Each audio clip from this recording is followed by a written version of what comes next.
Okay, this is a sow bug that we're going to show you in the Euro fashion. That's a big brown. Now, I like to just have like a blood red bead on this sometimes. I'll use silver, black nickel, all those will work.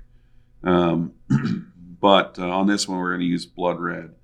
The tools we're using today, I'm using an old school Matarelli bobbin that Buddy gave me. And I am using the new, I don't even know what this is called, from TMCO, but there will be a description down below. It's a great bobbin. And then to pick it out, we're going to use our fancy Swiss CDC multi-brush. Is that what it's called? I don't know. You know the tool I'm talking about. And then I have taken some thread and wrapped around the head of this so that the metal fibers are a little bit smaller in diameter. Let's see what else. I think that's it. Oh, whip finisher. Check this bad boy out. This is a Dr. Slick Jumbo whip finisher. So if you have meat hooks for hands, this one's awesome. It's only like $15. I mean, I think it's the best whip finisher that we got here. Anyway, enough about that. Let's tie a fly. 70 denier, 12-aught. I mean, whatever thread you really want to use. It just, if it doesn't build up, it's good. You don't want too much build up on this fly. Sorry, my finger's in the way. I'm just kind of pushing that bead where I want it to be, and I'm just putting a whole bunch of thread wraps right behind it, just like that. So you can see how I got the bead to stay right where I want it. Sometimes these beads have a little bit larger slot than you want, but that's one way to kind of jam it in place without having to do too much to it. Okay, the rib for this is kind of the secret sauce for this fly, but it's just nano silk thread, 18-aught nano silk. This is actually olive, but a lot of the olive is washed out. So I tie it in like this, and then I'll take that little tag and fold it over and really cinch that down. If you don't do that, it can pull right out when you start tying this fly. Now, I mean, you could tie the shell back of this fly on either side of the hook, really. Because it's going to ride upside down, we're going to throw this on the underside, so in between the hook gap and the shank. Let me see if I can find a good piece of this fancy scud back that we just made. So here's the scud back we just made with that plastic bag. I mean, tell me that's not cool. All right, so for this one, I'm going to kind of turn it on its side, and I'll cut a little triangle to catch it kind of on the side. Now, I'm going to just take that underneath the fly, and that will kind of make it end up on either side. Now that folds over a little bit. We can open up that, no problem, once we get there, but that's how I like to tie. Like if you had to tie like a wing case or something on the underside, that's a technique that I like to use for it.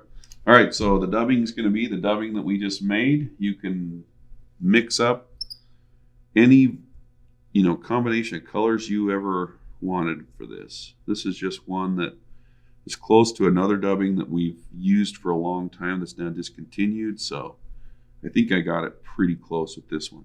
Anyway, dub your dubbing noodle so it's pretty loose and hairy. You don't want it to be too compacted, but you don't want it to be too loose. And we're just going to make a mess of this hook shank when we wrap this forward. We want it to be, just loose and buggy and kind of uniform diameter, but that'll work for us. All right, now we're just going to manage this nano silk. We're just going to pull the fly upside down, and I'll rotate this back and forth. If this doesn't want to really straighten out for you, you can find like a little piece to unroll it, but at the end of the day, as long as it's close, there, we're pretty close right there. So there we go. Let's see if I can get that to lay down There you go. All right, so we're tied in here. Fold it back, do a few more wraps, and I'll just get rid of that. And I'm going to whip finish my main tying thread just with a few turns. Sorry for the tool noise. Spencer tells me that I can just throw tools onto the table and it's not going to make anyone mad, so it's his fault. All right.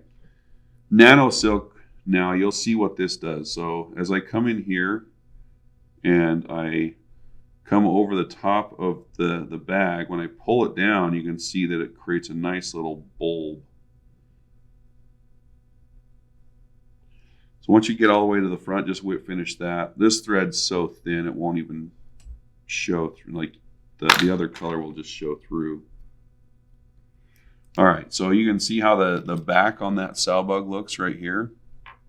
Now is the critical part where we're going to take our brush and just pick those fibers out. So brush them out on both sides of the fly.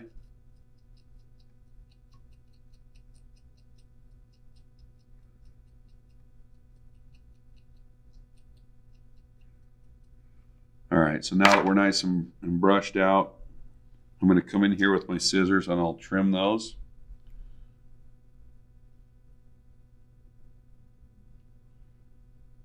This is harder with a vise that's turned upside down. So once I have that, I'm just going to come in here and I'm going to pick it out one more time just so that they're not so uniform. And now this is a plastic bag on top of this fly. Even though stretching it makes it a little more durable, we're still going to add just a tiny, tiny, tiny bit of resin to this. See if I can get in there with this little brush.